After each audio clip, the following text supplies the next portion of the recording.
Hello everyone! Si Tita Wena ay nagluto ng napakasarap na chicken cauliflower. Ayan! Look at that! Ooh!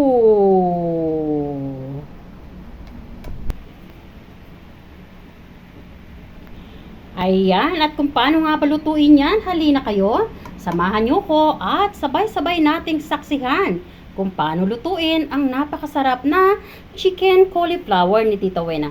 Let's go! Let's cook! Hello everyone! Ayan, at habang nagngangalit nga ang lakas ng ulan sa labas, ay pasarapin naman natin ang chicken breast na ito. Ayan, at ang chicken breast na yan ay tatanggalan natin ng skin. At yung skin na tinanggal natin ay pakakrunchyhin natin yan para makain din. Kasi normally hindi nakakain yung skin pag hindi siya pinakrunchy. Pag pinakrunchy natin yan, magdadagdag pa ng aroma. Yes, saka natin ito hihiwa-hiwain ng maliliit. And yes, pasasarapin natin yan kasama ng cauliflower. Ayan, meron tayo ditong cauliflower, meron tayo ditong sweet bell pepper, at meron tayong carrots. Meron ako na ditong natira kahapon na sayote, at meron din ditong Baguio beans, at meron naman tayo ditong dried mushroom shiitake. Ayan, at yan nga ay gugupit-gupitin ko mamaya ng maliliit. At syempre, sa pagluluto natin ng mga ito, lalagyan natin yan ng sweet corn. Twist ng sweet corn. Kasi yung tamis nito, yung lasa niya ay nagbibigay ng additional sarap. And yes, gagamit nga tayo ng sesame oil at durog na paminta. At sa mga panggisa naman natin, syempre hindi mawawala ang young ginger, minced garlic, at onions. And yes, meron tayo dito ang cornstarch. Sa cornstarch nga natin ay lalagyan na natin yan ng durog na paminta. Bahala na kayo mag-adjust ha kung gaano karaming durog na paminta ang inyong gustong ilagay. Pagkatapos nga nating lagyan ng durog na paminta ang ating cornstarch, dito ay maglagay na rin tayo ng sugar to balance the taste. Ayan. At i-mix lang natin dyan sa cornstarch. Pagkalagay natin ng sugar, haluin bago natin ilalagay yung ating sesame. Ayan. Sesame oil. Dito na natin yan ilalagay sa ating cornstarch. And then, try na haluin natin yan bago natin i-dissolve. Now ay maglagay tayo ng water. Enough to dissolve that.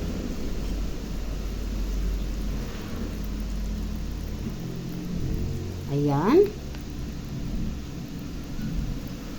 Ayan, pagkatapos nating i-dissolve ang ating cornstarch, make it sure na wala ng buo-buo.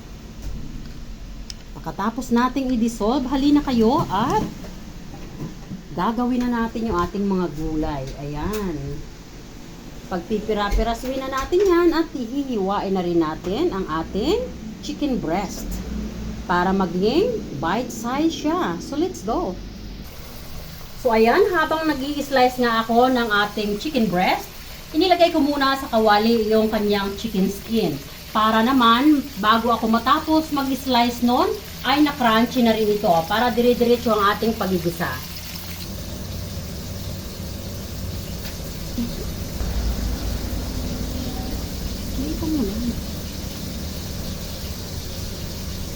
So, ayan, maghiwa na tayo ng chicken breast.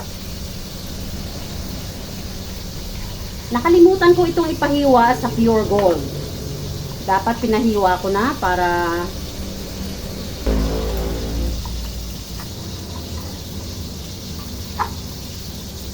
so ayan guys, ganito lang ka liliit yung ating bite size ng chicken breast.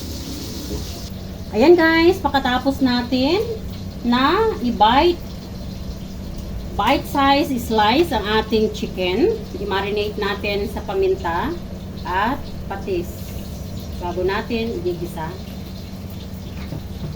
And yes, hahaluin lang natin yan.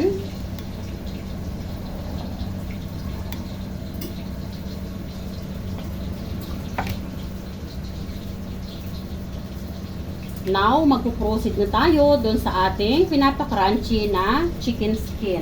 Balikan lang natin.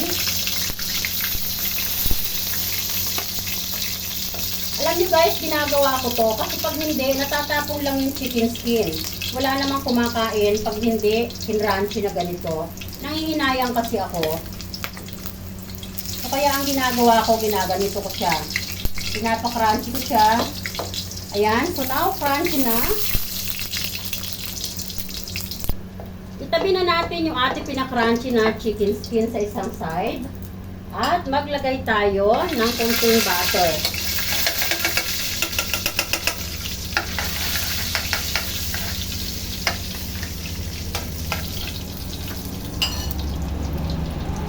Mainit na ating oil, ilagay na natin ang ating yang ginger. Pagkatapos natin ilagay ang ating yang ginger, pwede na rin natin isunod ang ating minced garlic. At the same time, pwede na natin isunod ang ating onion. Ilagay na natin sa medium heat at tuloy-tuloy na tayo sa ating pagsusute. Ayan. Hayaan lang natin na mag-golden brown ng konti ang ating garlic and ginger. At ang ating onions naman ay mag-translucent siya. Hindi na natin kailangang fry na fry yan. As much as lumabas na yung aroma nila, that's more than enough. Ang bango-bango, grabe. At ayan guys, pwede na natin ilagay ngayon yung ating chicken na minarinate.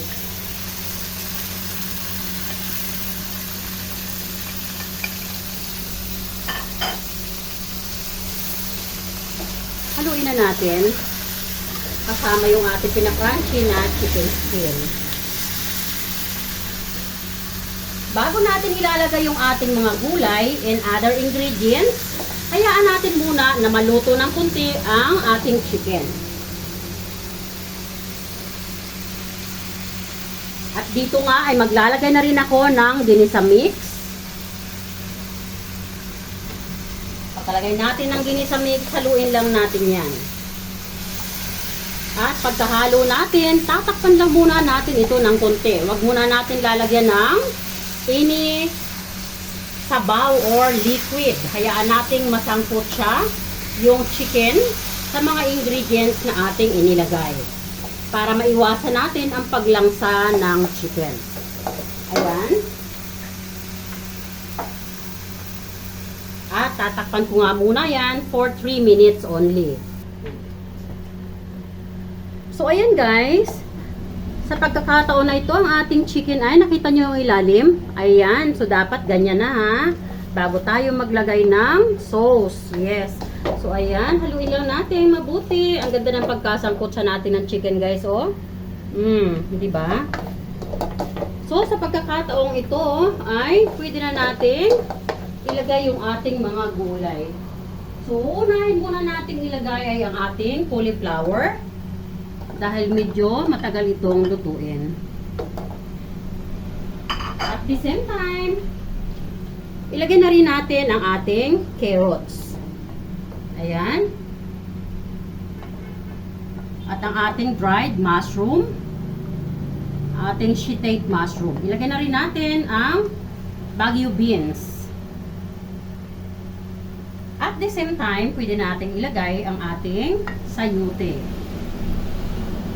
Mamaya natin ng kunti ilalagay ang ating sweet bell pepper. Ayan. Ilagay na natin yung chicken dyan sa ibabaw. Now, ay pwede na natin ilagay ang ating sweet bell pepper. At the same time, pwede na natin ilagay ang ating sweet corn sa ibabaw.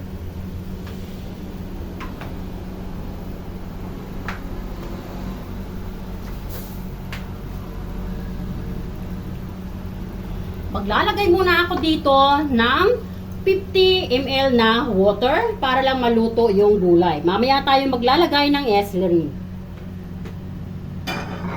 Pagkalagay natin ng tubig ay lalagyan natin ng takip para makonserve natin ang heat at madaling maluto ang gulay. Pag naluto na yung gulay, only then, pwede na nating ilagay yung ating cornstarch para pampalapot sa sabaw natin, no? Ang ating niluluto, hindi sa sabaw natin. Ayan guys, dahil kumukulo na ang ating niluluto, ilagay na natin yung ating cubes. Ayan, yung ating chicken cubes. At the same time, pwede na rin tayong maglagay ng kunti pang ginisa mix. Ayan. Kunti na lang dahil may marination na po yan.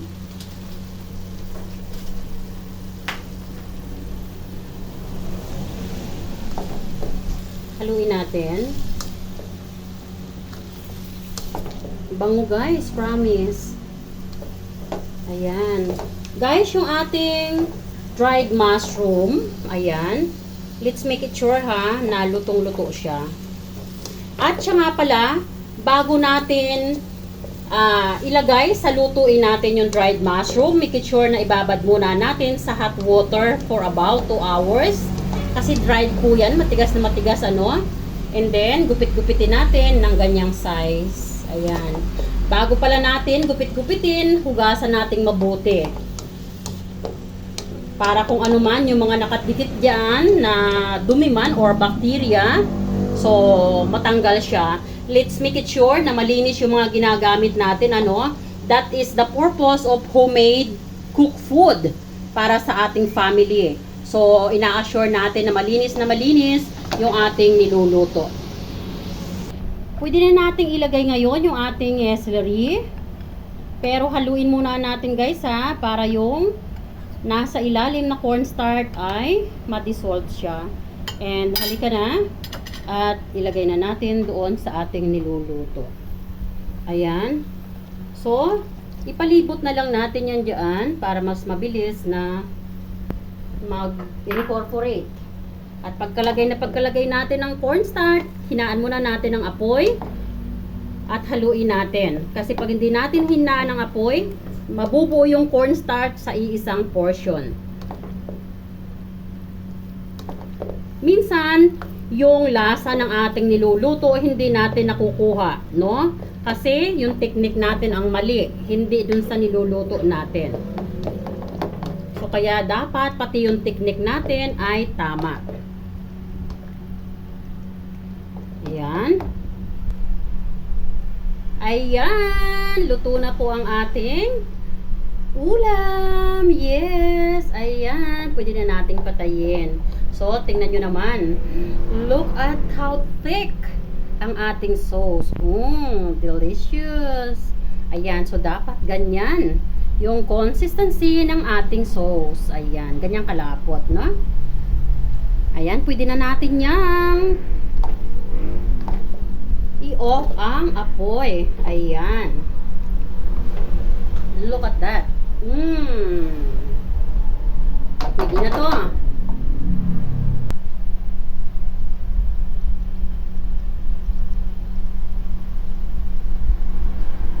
Thanks everyone for watching. I love you all. And Tita Wena always saying, don't forget to keep loving one another.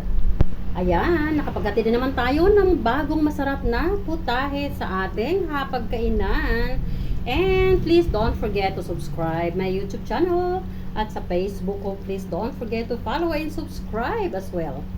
I love you all guys. God bless.